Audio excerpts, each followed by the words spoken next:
Capsule numéro 2 portant sur JavaScript. Alors, paradoxalement, aujourd'hui, nous allons faire beaucoup de choses en ce qui a trait au vocabulaire HTML. Donc, se l'approprier un petit peu. Et puis, bon, j'expliquerai pourquoi. Et aussi, nous allons faire quelques petites choses sur JavaScript. Et aussi, on va faire un petit tour dans le domaine du CSS. Alors, ça va être une espèce de petit melting pot aujourd'hui. Alors, on y va. Go! Bon, alors, allons-y. Primo, je vous encourage fortement à aller voir la première capsule sur JavaScript. Il y a des choses que vous avez besoin de savoir au départ pour pouvoir vous sentir à l'aise avec ce qu'on s'apprête à faire.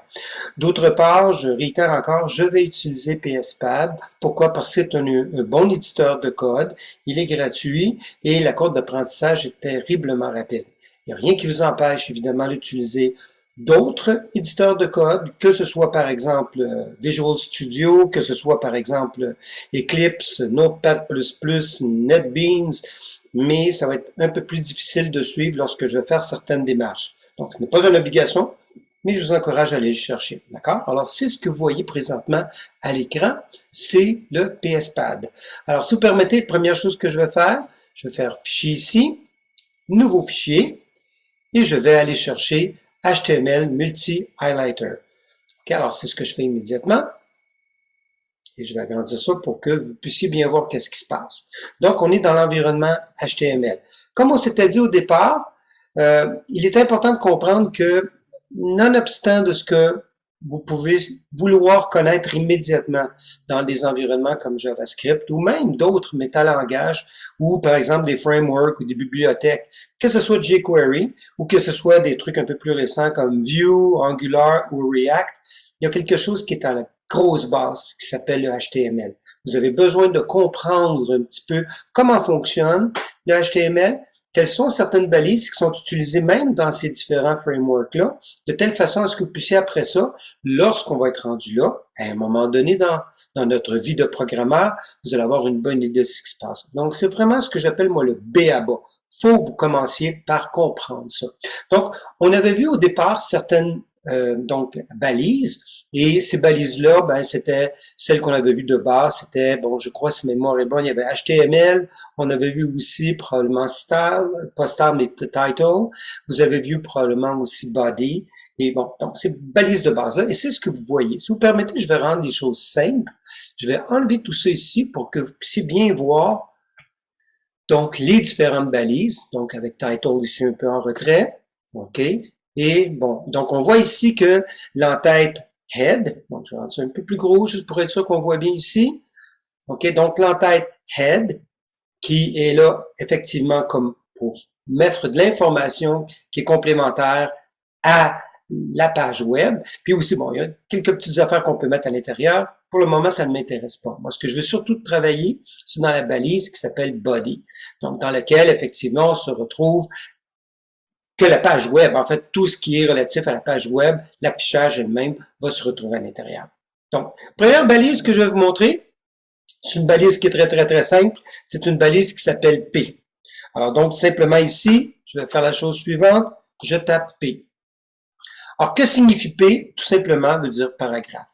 Donc, je pourrais, par exemple, faire la chose suivante, taper ceci, et si, par exemple, je fais un copier-coller très, très rapidement ici, donc, j'ai comme deux paragraphes, OK? Alors, ça, c'est vraiment une balise qui est extrêmement encore utilisée dans l'environnement donc HTML et qui permet effectivement d'afficher par paragraphe un ensemble de texte.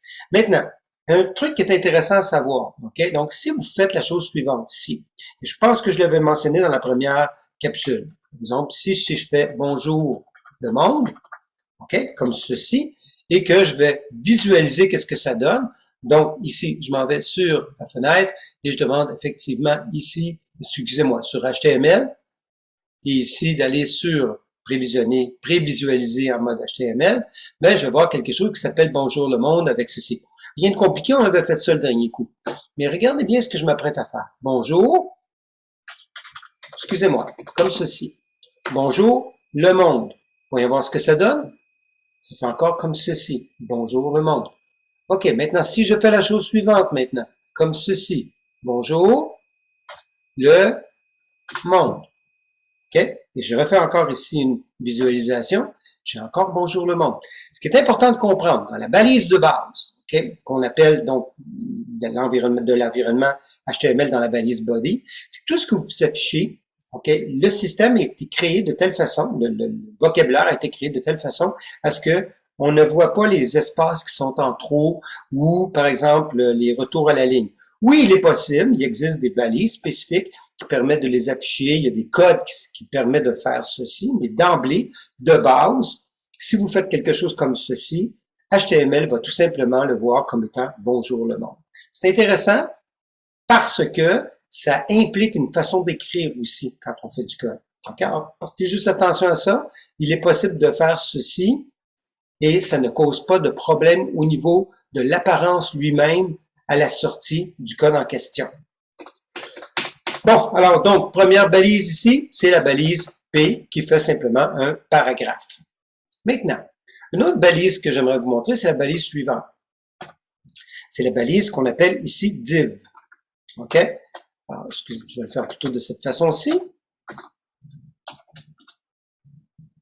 OK, alors la balise div est une forme de conteneur, OK, qui ressemble beaucoup d'une certaine façon à la balise P. Donc, c'est tout simplement, à l'intérieur, on va mettre de l'information qui permet de pouvoir être affichée ultérieurement avec certaines structures qu'on pourra ultérieurement vérifier et programmer. Maintenant, ce qui est important de savoir aussi, c'est de faire la chose suivante. OK, à l'intérieur d'un div, OK, qui est une forme de conteneur, je peux aussi, si je veux, taper quelque chose. Et si on voit effectivement ce que ça donne comme résultat, OK, on voit que ça a donné quelque chose qui est très, très similaire à la balise P. Et quelque part, même dans certaines circonstances, on peut très bien changer l'une ou l'autre, selon le contexte de ce que l'on veut faire. OK? Pas besoin d'aller plus loin pour le moment. On aura l'occasion ultérieurement de voir les différences qu'on peut noter entre l'un et l'autre. Maintenant, un petit truc que j'ai escamoté très rapidement, mais maintenant je vais vous le montrer. Et c'est justement là où est-ce que vous allez voir juste des petites différences qu'ils peuvent avoir entre la balise div et la balise P. Alors, si vous faites la chose suivante ici, div, vous avez un ensemble d'arguments, OK, qui sont ou d'attributs, qui est possible de mettre ici à l'intérieur de cette balise-là. Donc, on reconnaît entre autres ici align, class, style, language, ID, etc. Bon, certains vont être possiblement plus intéressant que d'autres. Je pense entre autres à ID. Et donc, qu'est-ce qu'on va pouvoir faire avec ça? Mais sachez que ce sont tous des arguments qu'on peut mettre à l'intérieur. Alors, regardez par exemple ici. Moi, je pourrais par exemple faire la chose suivante ici. Je vais mettre simplement ici div titre. Comme ceci. OK? Alors, regardez bien qu'est-ce qu'il donne ici. Donc, div avec ici un attribut div ID égale à div titre. Et vous avez compris, bien entendu, que je peux faire la même chose ici avec P. Et il va y avoir aussi, encore une fois, certains attributs, donc qui vont être possibles de mettre, qui sont pour beaucoup très, très similaires à celui que vous avez vu dans div. Quelquefois, vous allez voir d'autres qui sont différentes. Des fois, il y en aura un peu moins. Mais le principe de base, c'est de comprendre que chaque balise HTML a ses propres attributs qu'on peut mettre à l'intérieur. Donc, alors, si vous me permettez ici, je vais simplement mettre ID ici, qui va s'appeler tout simplement ici paragraphe 1. OK? Et encore une fois ici, P, ID est égal à paragraphe 1. On verra ultérieurement avec le HTML et spécifiquement la relation qu'on peut faire entre le HTML et le JavaScript, jusqu'à quel point ceci pourrait être intéressant. Je continue si vous permettez, parce que c'est toutes des petites balises qui vont être intéressantes à faire. Donc, exemple ici, une autre balise qui serait peut-être intéressante à voir, c'est la balise qui s'appelle H1. OK, alors ici, je vais simplement mettre ici H1 et simplement ici mentionner à quoi ça servait à l'époque. C'était une autre forme de paragraphe, mais en fait, c'est plus spécifiquement une en-tête, donc header. C'était une forme de balisage qui était utilisée surtout pour la taille des caractères. Comme par exemple ici, regardez, je vais mettre simplement ici Allô, comme ceci. Alors, regardez bien qu'est-ce que ça va donner. Voyez-vous, ça va faire un gros Allô. OK?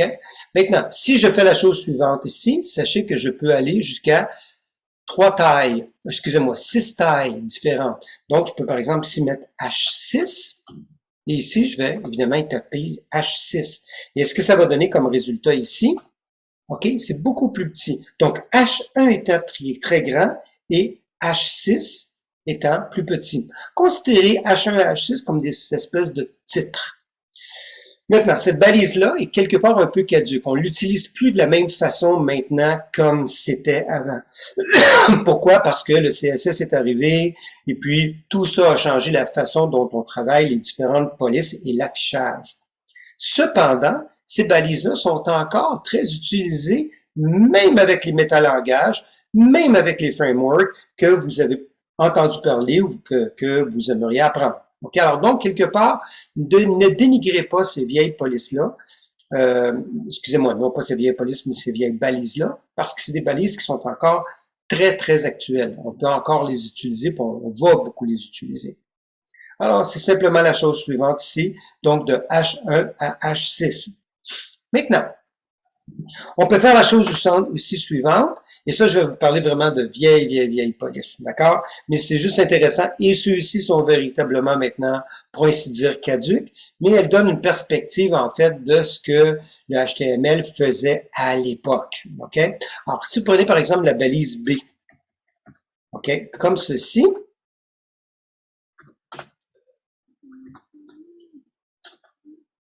alors, B voulait dire bold. OK? Alors, si vous regardez quelque chose comme ceci, hop, j'ai fait une petite erreur. Donc, ici, je vais faire ceci, puis je vais, si vous permettez, changer H1 ici. OK? Alors, regardez ce que ça donne ici comme résultat. Voyez-vous, c'est devenu plus gras. Je peux faire aussi la chose suivante. OK? Regardez bien. Je vais faire ici avec un I, et je vais terminer ici avec un I, /I. Et ce que ça va donner ici, ça va donner tout simplement du italique. Maintenant, ici, je peux faire U, et après ça, ici, /U, OK? Qui va donner ici du underline, donc du souligné. On n'utilise plus ceci maintenant en 2021, d'accord? On utilise maintenant le CSS, on utilise maintenant des librairies qui sont spécifiques au CSS qui nous permettent de créer des objets dans des métalangages qui permettent d'être beaucoup plus productif en termes de programmation. Cependant, il y a un petit truc que je voulais vous montrer par rapport à ça. C'est la chose suivante. Tout le concept de balisage qu'on retrouve à l'intérieur de HTML, il est important de comprendre ce concept-là. OK? Même si vous n'utiliserez jamais ces trois balises-là. OK? Pour la bonne. Et regardez bien. Donc, j'ouvre B. Je dois fermer avec B avant d'ouvrir I. OK? Donc, je ne pourrai jamais me retrouver avec une situation comme celle-ci. OK? Donc, B et je ferme I. Non, jamais. Vous devez toujours en premier fermer la balise. Ce que moi, je pourrais appeler le LIFO. Donc, last in, first out. OK? LIFO. Donc, on ouvre une balise, on doit fermer la balise avant d'avoir accès à l'autre. Alors, si vous permettez, je vais juste rétablir ceci. Et donc, c'est B/B. Je donnais souvent l'analogie avec ce qu'on appelle les poupées russes, hein? La petite poupée qui se retrouve dans une plus grande poupée, dans une plus grande poupée, dans une plus grande poupée. Donc, une forme d'analogie que j'aime bien utiliser. Donc, et après ça, donc, si c'est U ici, alors c'est /U ici. Et pour la même raison, j'ai ici H1 et je dois fermer H1 avant d'accéder évidemment à la balise body. Donc, jamais j'aurai quelque chose comme ceci. D'accord? Donc, la dernière qui est rentrée est la première à sortir. Tout le temps. OK? C'est bon? Alors, ça, je vais enlever ça ici comme ceci et on continue. Donc, ce qu'on a vu jusqu'à maintenant, on a vu H1, on a vu P, H1 à H6, on a vu P, et on a vu aussi la balise div qu'on aura l'occasion d'utiliser. Et par la même occasion, on a vu aussi un petit attribut qui s'appelle ID est égal à div. Donc, le ID, c'est un identifiant, c'est une façon d'identifier spécifiquement donc une balise. On aura l'occasion de voir jusqu'à quel point ça peut être intéressant plus tard dans la capsule 3, jusqu'à quel point on peut utiliser ça d'une façon intéressante sur JavaScript. OK? C'est bon? On continue? On termine avec deux ensembles de balises. OK? La première balise, premier ensemble de balises, c'est UL et LI. OK? Alors, regardez bien ce que je vais faire. Donc, je vais faire ici comme ceci. UL. OK? Et je vais terminer encore une fois ici. J'aurais plutôt le faire par ici, ce serait plus productif. OK? Donc, comme ceci. Donc, UL et slash UL. OK, maintenant, regarde bien ce que je m'apprête à faire ici. Je m'en vais faire chercher ici LI. OK? Alors ici, je vais mettre premier item. Et ici, si vous permettez, je vais faire un copier-coller pour être plus productif. Et je vais mettre ici deuxième item et troisième item. Donc, troisième item.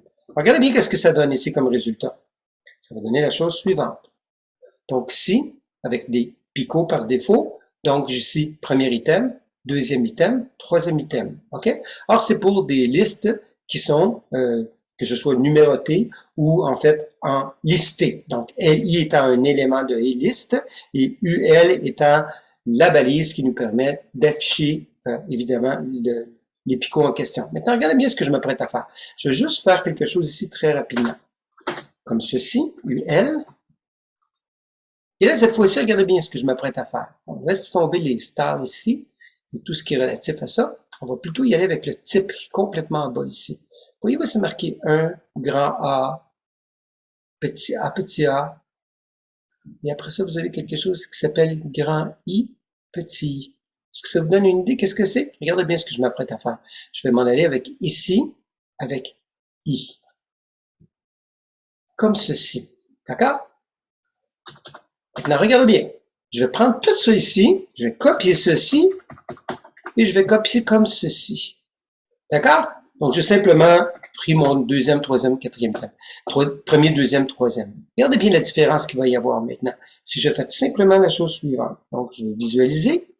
Et là, on se rend compte maintenant ici que c'est avec I, 2I, 3I. Donc, on s'entend qu'on est dans les chiffres romains.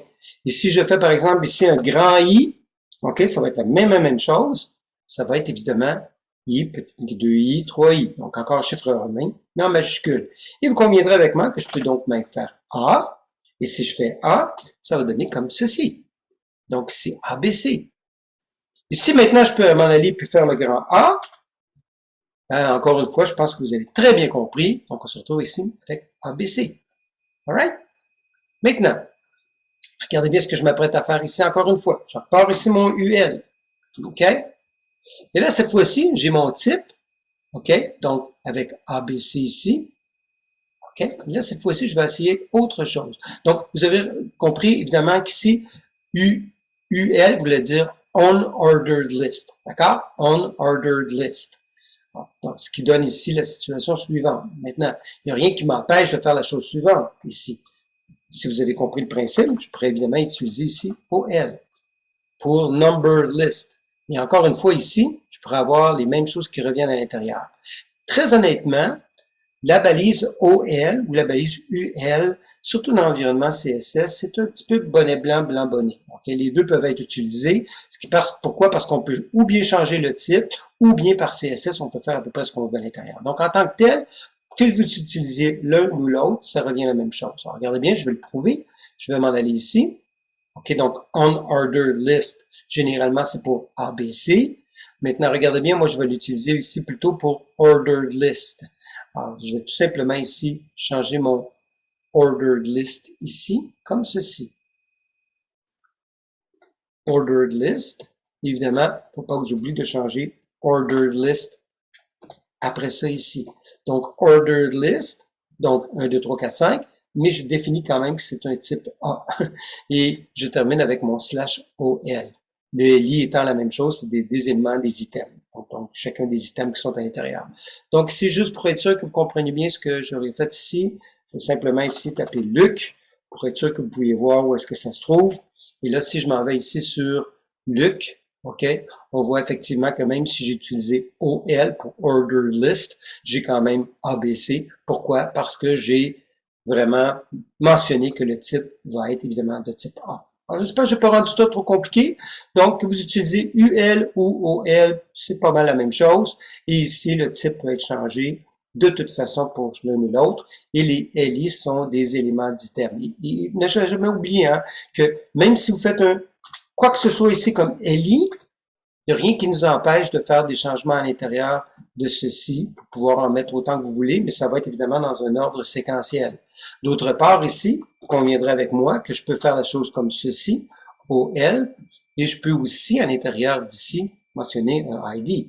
Donc, je pourrais très bien, par exemple, ici, mettre un identifiant, donc une liste ABC, OK? Et j'aurai donc ici un identifiant unique pour cette liste numérotée ou non numérotée. D'accord? C'est beau pour ça? Dernière balise. OK? Dernière balise. Et après ça, on va aller faire un petit peu de JavaScript et un petit peu de CSS. Alors, très, très simple, par exemple, comme CSS. Alors, on y va. La prochaine balise que j'aimerais vous montrer, c'est la balise table. Alors, donc ici, on tape simplement ici, table. OK? Et là, vous allez voir qu'il y a énormément d'attributs possibles. OK? Alors, donc, si vous permettez, je vais simplement ici sauter par-dessus ça et vous montrer très rapidement ce qu'il en est. OK? Alors, donc, ici, table. Donc, c'est pour faire un tableau, simplement. Alors, si on fait la chose suivante, ici, maintenant, dans le tableau, qu'est-ce qu'il y a? Ben, il y a des lignes et il y a des colonnes. OK? Alors, donc, ici, les lignes sont identifiées par ce qu'on appelle la balise TR. R pour row, hein, probablement. Table row. Et ici, à l'intérieur, vous allez avoir donc des colonnes. OK, alors, colonne, alors c'est tout simplement ici la balise TD. Alors, probablement pour table data, OK, dans lequel, évidemment, vous allez mettre ici le texte ou différentes choses que vous allez vouloir afficher à l'écran. Alors, si vous permettez ici, je vais mettre simplement quelque chose comme une souris, OK? Et si vous permettez ici, je vais faire très rapidement. Je vais mettre ici quelque chose que je vais appeler un chat. Ici, tout simplement, ici, un chien. Alors, qu'est-ce que je viens de faire? Je viens de faire un tableau, OK, de 3 colonnes par une ligne. OK? Alors, regardez bien ce que ça a donné comme résultat. Donc, on voit ici souris, chat, chien. Alright? Maintenant, si vous avez bien compris, je peux donc faire une autre ligne. Donc, si vous permettez, je vais faire un copier-coller, ça va être plus rapide. Simplement pour mentionner ici que là, j'ai maintenant 2 lignes identiques avec des colonnes identiques. Mais ici, je vais simplement changer le contenu. AA, BBB, CCC. Alors, si on regarde le résultat, qu'est-ce que ça donne? Donc, j'ai maintenant 2 lignes de 3 colonnes. Alright? Maintenant, il est possible aussi d'ajouter certains attributs pour forcer un peu d'une certaine façon une certaine forme d'affichage au niveau de la table ou de la ligne ou même au niveau de la colonne. OK, alors regardez bien ce que je m'apprête à faire ici. Donc, il y a plusieurs attributs. OK, alors si vous permettez, je vais mettre simplement ici un premier, border, égal ici 2. Bon, ceux qui se connaissent déjà vont me dire, non, non, c'est pas vrai, on fait plus ça maintenant, on travaille plutôt dans le CSS. Oui, vous avez tout à fait raison, et de toute façon, même, on fait quelque chose d'un peu mieux dans des métalangages. Mais, essentiellement, c'est quand même une façon de débuter pour comprendre ce qu'il y a en arrière du HTML, comment c'était fait à l'époque, et puis maintenant, ben, ultimement, comment ça va se faire dans les prochaine capsule, OK? Mais c'est un départ, OK? Et si vous regardez qu'est-ce que ça donne comme résultat, ben ça donne simplement ici une bordure, OK? Maintenant, si je mets une bordure est égale à 5, alors vous verrez que c'est un petit peu plus gros, donc vous avez compris que si je mets ici bordure est égale à 0, ben ça va pas faire une grosse bordure, OK? Donc 1, 2, 3, 4, 5. Et si je mets une bordure est égale à 10, ben ça risque d'être un petit peu trop gros pour vous. De toute façon, il y a une limite qu'on ne veut pas. Parce que si je fais, par exemple, quelque chose comme ceci, alors vous allez vous rendre compte qu'à un moment donné, ça ne devient plus très agréable à regarder. Alors, si vous permettez, je vais rester à 2. D'autre part, il est possible aussi de spécifier dans notre table une certaine taille en termes de lignes, en termes de colonnes. Donc, par exemple, travailler sur un certain nombre de colonnes. Généralement, ce qu'on va faire, ça va être plutôt dans le TR qu'on va pouvoir faire ce genre de truc-là, et spécifiquement plutôt dans le TD. Il y en aura l'occasion de revirer ça un petit peu plus différemment dans les prochaines minutes et les prochaines capsules surtout. Okay, mais surtout, en fait, de déterminer qu'au départ, on peut travailler comme ceci. Maintenant, ce qu'on peut faire aussi, puis ça c'est intéressant, on peut mettre la chose suivante. 8, OK, 2 points. excusez-moi, égal. Et on peut mettre, par exemple, ici 50%. On regarde bien ce que ça va donner. Width étant évidemment la largeur. Alors, voyez-vous ici, là, je suis rendu à 50% de la taille d'affichage de mon navigateur. OK? Alors donc, c'est une autre possibilité qu'on peut mettre. Évidemment, vous avez compris que je peux ne pas mettre en pourcentage, mais par exemple en pixels. Alors donc, automatiquement ici, je vais me retrouver avec une certaine taille. Donc, si je mets par exemple 500 pixels, alors, ça va devenir un petit peu plus gros. Donc, pixel étant pas nécessairement une unité de mesure maintenant très utilisée, compte tenu du fait que les tailles d'écran vont changer, on va utiliser d'autres types d'unités de mesure. Mais bon, je vous en donne deux, donc en px, en pixels, ou bien tout simplement ici, travailler avec le pourcentage de l'écran. Il y aura d'autres choses qu'on peut voir ultérieurement, mais pour le moment, ce n'est pas le but. Donc, ici, juste pour être sûr qu'on a bien fait ça jusqu'à maintenant, on a vu table, OK? On a vu donc TR, TR étant pour table row, TD pour table data, OK, pour chacune des colonnes. Et évidemment, encore une fois, je respecte beaucoup, OK, le principe du donc l'IFO, la stand first out, OK, au niveau du balisage. Et je m'assure aussi par la même occasion qu'il est possible pour moi de pouvoir voir rapidement et bien, OK, ce qu'il y a à l'intérieur, évidemment, de ma table. Maintenant, je parlais tantôt qu'on ferait un petit peu de CSS. Bon, il y a quelque chose qui est important de savoir, puis ce que je m'apprête à montrer, c'est très peu utilisé. On aura l'occasion de le voir dans la prochaine capsule, mais qui est quand même intéressant à savoir. C'est que il est possible de faire du style à l'intérieur même de chacune des balises. Alors, regardez bien ce que je m'apprête à faire ici. Il n'y a rien qui m'empêche de faire la chose suivante ici. Alors, donc ici, pour cette colonne-là, spécifiquement ici, je vais établir ici, il y a un attribut qui s'appelle style. OK? Et ici, ce que je vais faire ici, je vais tout simplement faire la chose suivante. Copier ici. Et je vais faire ici la chose suivante. Je vais mettre style ici. Et je vais mettre style. Donc, encore une fois, ici, là, faites attention, je l'ai mis à l'intérieur des deux crochets. Donc, TD, style est égal à quelque chose. Maintenant, à l'intérieur du style, tout ce qui a trait aux différents attributs, différentes façons de travailler le HTML, le CSS, vous pouvez le mettre à l'intérieur. Une première qu'on va apprendre aujourd'hui, c'est color. Alors, donc, ici, ce qu'on va faire tout simplement, je vais mettre color est égal à, par exemple, red. OK? Point virgule. Maintenant, il y a des petites affaires que j'aimerais qu'on connaisse ça, qu'on comprenne pour le moment. Primo, voici donc un style bien spécifique qu'on retrouve dans l'environnement CSS, qui s'appelle color. Qu'est-ce que c'est color? C'est tout simplement la couleur, en fait, de la police d'affichage que vous allez avoir sur votre écran. Vous allez comprendre en quelques secondes. 2 points. OK? C'est important de voir ici ces 2 points-là comme étant en CSS, la façon dont on travaille les différents paramètres que vous allez utiliser. OK? Point virgule, c'est un séparateur. Il conviendrait qu'à partir de là, je pourrais donc mettre quelque chose d'autre ici. Point virgule. Quelque chose d'autre ici. Point virgule. Donc, je peux mettre plusieurs paramètres d'affichage à l'intérieur. Puis on va le voir dans quelques secondes. D'accord? Alors, regardez bien ce que je m'apprête à faire ici. Color, 2 points, red. Alors, je ne sais pas si vous avez vu ici, mais ça devient maintenant rouge. OK? Et donc, si vous avez compris ici, je peux faire la chose suivante. Bon, j'ai peut-être été un petit peu trop rapide tantôt. Donc, ici, color red. OK? Dans lequel ici, je peux mettre ici yellow. OK? Et là, maintenant, vous avez quelque chose qui est en jaune. Et si vous avez bien compris, évidemment, blue. Bon, OK, les couleurs de base sont tous possibles d'être affichées de cette façon-là en anglais. D'accord? Maintenant, c'est sûr que si vous tapez quelque chose qui n'est pas une couleur reconnue, qui sont les couleurs de base dans l'environnement, et ma mémoire est bonne, je pense qu'il y en a 16. OK?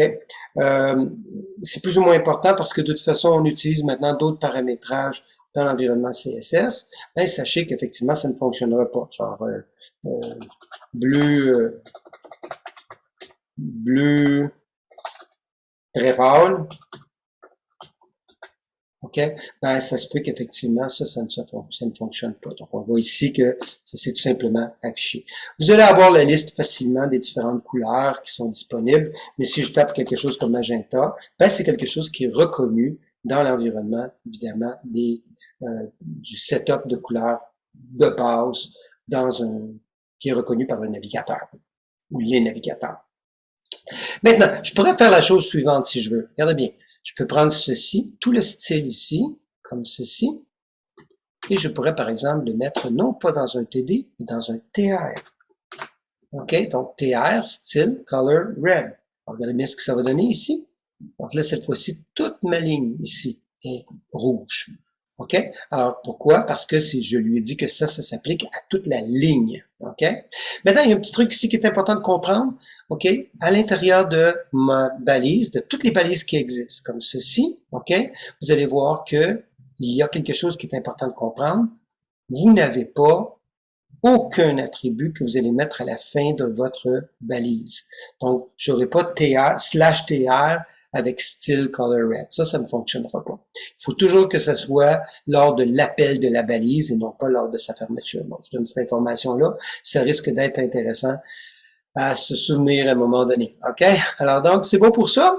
OK, maintenant, on va juste aller un petit peu plus loin, si vous permettez, justement, dans un contexte de style. Maintenant, portez attention à ce que je m'apprête à faire. Je vais ici, dans la balise TR, donc la première ligne, établir justement un style. Donc, on a vu jusqu'à maintenant quelque chose qui s'appelle donc la propriété couleur qu'on retrouve beaucoup dans l'environnement CSS. Maintenant, voyons voir ici si je peux faire quelque chose qui va être intéressant. Regardez bien, j'utilise ici une autre propriété qui s'appelle Font Size. 2 points. Et là, cette fois-ci, je vais mettre ici 20, je vais exagérer, 50 px pour pixels. Regardez bien ce que ça donne comme résultat. Vous remarquez? Là, je suis rendu avec une taille de 50 pixels pour chacun. Maintenant, pourquoi? Pour toute la ligne. Pas ma deuxième ligne, là. OK? La deuxième ligne, c'est régulier. Maintenant, regardez bien ce que je m'apprête à faire. Donc, si style, font size, 50 pixels. Je pourrais aussi faire, non pas 50 pixels, mais exemple ici, 200%. OK? Alors, qu'est-ce que ça donne? C'est que je double tout simplement la taille normale qui est celle que le navigateur a par défaut. Ou alors, je peux arriver, non pas mettre 200%, mais cette fois-ci mettre 2 EM, qui est une autre unité de mesure qui est très utilisée. Dites-vous que 2 EM fait très exactement la même chose que 200%. OK? Alors, ça fait simplement comme doubler. Alors, la preuve, si je mets par exemple ici 3 EM, ben, je vais avoir ici, donc, 300%. Ou alors, je pourrais même faire quelque chose comme ceci. Donc, 2.5. OK? Donc, 2 taille 250%. Alors, ça peut être extrêmement précis si je le désire. Je peux mettre quelque chose comme par exemple ici 0.5. Alors, donc, vous allez comprendre que c'est particulièrement petit. Et je pourrais même, si je veux, le mettre à 0.52 ou 0.32. OK? Et évidemment, ça serait encore plus précis. Donc, c'est vraiment remarquable. OK? Donc, ici, ça signifierait 32% en fait de la taille originale du navigateur par défaut. Maintenant, si vous permettez, je vais le laisser ici à 2 EM, donc 2 fois la taille normale. Maintenant, ici, regardez bien ce que je m'apprête à faire. Je vais m'en aller ici, Color Red. Puis on avait dit tantôt que le point virgule était un séparateur. Maintenant, portez attention sur ce que je m'apprête à faire. Je vais m'en aller juste ici et je vais taper ici Font-Family, 2 points, et je vais mettre ici Arial. Ou si vous permettez, je vais mettre plutôt Calibri. OK, Arial ou Calibri, ce sont des familles de polices qui sont sans empattement. C'est des lettres qui sont très, très, très droites. Alors, regardez bien ce que ça donne ici comme résultat. Donc, si vous regardez ici, c'est une police qui est vraiment sans aucune forme d'empattement, on appelle aussi des sérifs en anglais, contrairement à quelque chose comme Times New Roman, qui est avec sérif. Alors, si vous avez de la difficulté à voir, regardez bien ici, je vais le mettre ici à 400%, ça va être plus facile à voir. OK? Donc, c'est une police. Les polices sans empattement sont techniquement des polices qu'on retrouve souvent dans les titres, un peu moins souvent dans du texte, mais pour des contextes de conformité, souvent, moi j'ai tendance à dire, regarde, on met tout sans empattement, c'est moins de trouble. Donc, Calibri étant une excellente police. Vous pouvez vous amuser évidemment en notant que la police soit évidemment à l'intérieur de votre système d'exploitation, qu'il soit accessible. Donc, exemple, ici, je peux choisir quelque chose comme Jokerman. N'oubliez jamais le point-virgule à la fin. OK? Il n'est pas obligatoire lorsque on est à la fin okay, du style, mais c'est une bonne pratique à utiliser. Okay? Alors, donc, ici, je vais tout simplement changer ici, mettre ça plutôt à 2, et vous allez voir qu'effectivement, ici, j'ai quelque chose d'autre qui correspond à des polices qui sont préalablement installées à l'intérieur de votre système d'exploitation. Alors, il faut faire attention parce qu'effectivement, dans d'autres environnements, que ce soit par exemple avec Apple, que ce soit par exemple avec Linux, ben, il peut y avoir des non-conformités dans le cas des contextes d'utilisation de police. Donc, c'est mieux d'y aller avec des polices qui sont assez standards, ça règle de problèmes, et c'est la raison pour laquelle des trucs comme, par exemple, Arial, c'est très utilisé, parce que c'est dans tous les systèmes d'exploitation en général que vous allez trouver ça. Bon, alors ceci, je ne voulais pas aller trop loin là-dedans, donc ici, c'est une petite brève introduction à ce que l'on appelle du CSS, et c'est la raison aussi pour laquelle, justement, on se retrouve souvent avec des trucs qui changent, comme par exemple, si je veux m'en aller avec justement de l'italique, ben on va maintenant utiliser beaucoup plus quelque chose comme ceci. Donc ici, font, exemple, style, ok, 2 points, donc italique. Oups, italique, okay, avec un point virgule. Donc ici, font, style, italique. Alors évidemment, ce que ça va donner ici comme résultat, c'est le truc suivant. Donc, on va voir ici que chat, présentement, est en italique. Alors, pourquoi qu'on utilise maintenant plus ça que les balises, la balise I ou B ou underline de tantôt, U? Tout simplement parce que dans les méthodes de style, la gestion des styles, CSS est très nettement supérieur. Alors, donc, il est préférable de faire des groupes donc de styles qui sont associés, qu'on appelle aussi des classes, qui rend l'apparence nettement plus productive que de travailler avec des balises. OK, maintenant, juste une couple de petites affaires qui est important de savoir. Si vous avez l'intention de mettre des choses à l'intérieur de votre page HTML, mais ce serait comme des remarques plus pour vous ou pour avoir de l'information complémentaire, non pas à afficher, mais bel et bien que ce soit un peu comme dans la page. Que ce soit par exemple à la personne qui voudrait aller voir un peu plus à l'intérieur du code d'affichage, il est possible de mettre des remarques. Okay. Maintenant, ces remarques-là, c'est une balise qui est spécifique, qui ressemble à ceci. Regardez bien, je m'apprête à le faire comme ceci. Je vais terminer comme ceci, comme cela.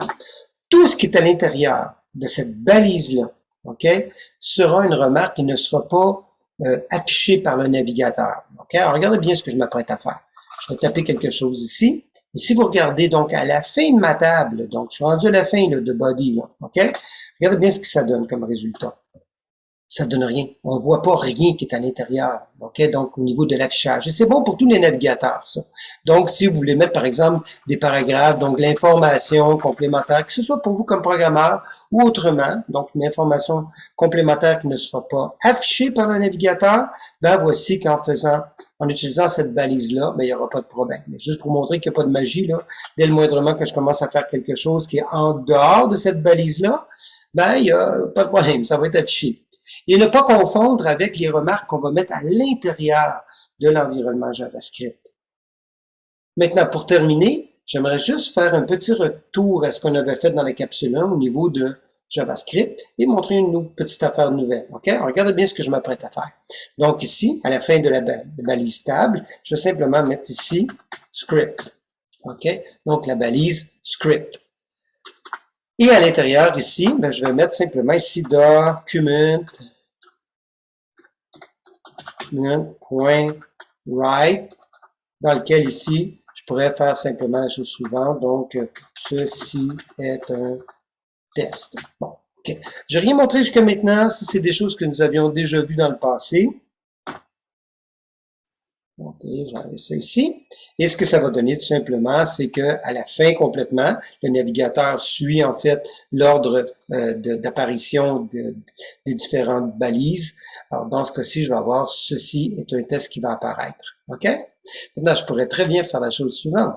Si ça me tente, je pourrais mettre comme ceci, H1, et ici, H1, slash H1. Rien qui m'empêche de faire ça. Alors, regardez bien ce que ça va donner. Ceci est un test. Et il conviendrait qu'à un moment donné, on peut prétendre qu'à l'intérieur que document write, on pourrait mettre carrément toute une page web si je le désire. OK? Mais il y a quelque chose qui est encore plus intéressant. Permettez-moi de vous montrer quelque chose de nouveau. Je peux faire la chose suivante. Document. Donc ici, je vais simplement une variable que je vais faire. Donc ici, je vais utiliser ici le mot réservé var pour déclarer une variable que je vais appeler simplement texte ici, dans lequel ici, je vais mettre la chose suivante. Alors, attention, je vais mettre document, donc l'objet document. Mais là, cette fois-ci, je vais utiliser quelque chose de particulier. Soit, en fait, d'aller chercher un identifiant qu'on a fait. Juste vous ramener un petit peu à ce qu'on avait fait au départ ici. On se rappelle qu'on avait fait ici ID est égal titre. Bon, ben j'ai tapé ici Luc Boyer à l'intérieur, OK? Luc Boyer, puis pour le fun ici, je vais mettre simplement formateur. OK? Luc Boyer formateur. Donc, mais vous comprenez ici que div, on avait dit que c'était un container, hein, quelque chose dans lequel, comme un paragraphe, une balise P, que je peux mettre des choses à l'intérieur, donc du HTML. Et si vous regardez comme il faut ici, je lui ai donné un identifiant, quelque chose qui est unique, qui s'appelle div titre. Regardez bien ce que je m'apprête à faire maintenant. Je vais utiliser une autre méthode.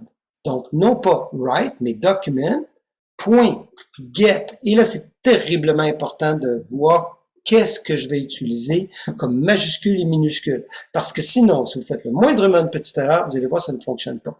Get element by, alors je vais tasser ça un peu ici, by ID, entre parenthèses, de quelque chose qui va s'appeler, qu'on avait dit tantôt, div titre, n'est-ce pas? Donc ici, div titre. Point. Inner HTML. On va tout expliquer, d'accord? Prenez le temps juste de voir un peu ce que j'ai fait ici. Donc, var, texte est égal à document, get element by ID, div titre.html. Primo, je vais juste m'assurer que j'ai bel et bien appelé ceci div titre. Voyez-vous ici minuscule, majuscule. On aura l'occasion dans la capsule numéro 3 que je vous propose une façon de faire au niveau des identifiants et tout ce qui a trait aux minuscules, majuscules. Hyper important. Donc, si var texte est égal à document, ça c'est l'objet. Get element by ID, qui est non pas dans ce cas-ci une méthode, mais une propriété. Div titre, qui est le nom de mon identifiant, et j'utilise une méthode qui s'appelle inner HTML. Dans ce cas-ci, ce serait peut-être probablement plus une propriété. Donc, une propriété qui fait partie ici de la propriété div titre. Donc, inner HTML. Et portez attention ici, c'est hyper important. HTML est en majuscule. Maintenant, regardez bien ce que je m'apprête à faire maintenant à faire ici. Alerte, ici, et je vais mettre ici texte. Donc, c'est une nouvel appel, une nouvelle fonction, si vous permettez, on va le dire comme ça, donc, qui s'appelle alerte. Regardez bien ce qui va se passer. Vous allez avoir automatiquement ici un pop-up qui va apparaître, dans lequel ça va être marqué ici, Luc Boyer, formateur. OK, c'est cool, hein? Alors, on a l'occasion, évidemment, d'aller un petit peu plus loin là-dedans, parce que on va voir que, bon, premièrement, plus grand monde utilise les pop-up. Pourquoi? Parce que c'est quelque chose, primo, qu'on peut enlever de notre navigateur, c'est-à-dire dire je ne veux plus de pop-up. Et on dit la raison pour laquelle on utilise maintenant d'autres méthodes pour le faire. Mais ça, on aura l'occasion de voir ça dans la prochaine capsule. Mais c'est surtout important de comprendre ici, OK? Que c'est quelque chose qui est hyper important et très, très, très utilisé dans l'environnement, évidemment, du JavaScript, que ce soit par cette méthode-là, ou que ce soit, par exemple, même dans des frameworks, on l'utilise beaucoup par la bande arrière, et donc pour aller chercher quelque chose qui est à l'intérieur. Maintenant, inner HTML, ce que ça signifiait, c'était tout simplement tout ce qui se trouve comme HTML à l'intérieur du div en question. OK? Donc, si je faisais quelque chose d'un peu plus important à l'intérieur, donc si dire Luc Boyer, formateur 2022, 2021, ben, automatiquement, vous allez voir que quand vous allez faire votre F10, ça va être Luc Boyer, formateur 2021. Cool! OK, alors donc ici, je termine avec ça, juste pour vous montrer qu'effectivement, si jamais je faisais quelque chose comme HTML, donc pas respect de la case, donc majuscule, minuscule, ben, j'aurais quelque chose qui s'appelle undefined. Et c'est tellement vrai que ça pourrait être même quelque chose d'aussi niaiseux que ceci. Donc, inner HTML, je vais chercher mon document getElementById et je vais mettre un G ici en majuscule. Là, vous n'allez avoir aucune possibilité, il n'y aura rien qui va apparaître. Pourquoi? Tout simplement parce qu'il ne reconnaît pas ceci comme étant une propriété ou une méthode utilisable. Donc, c'est très important ici de le remettre tel qu'il est, getElement.